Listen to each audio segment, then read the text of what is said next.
Hello everyone, and welcome to this video. Today, I'll show you how to fix the YouTube issue where videos load but don't play. This is often a glitch that can be resolved by switching networks, but I'll share another way to fix it. First, go to your phone's settings, then tap on General or Apps, depending on your device.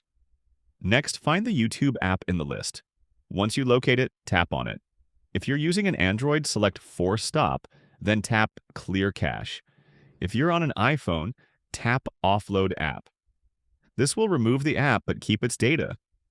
After that, reinstall the YouTube app from the App Store. Next, swipe down your notification panel to check if a VPN is running in the background. If it is, make sure to turn it off. And that's it.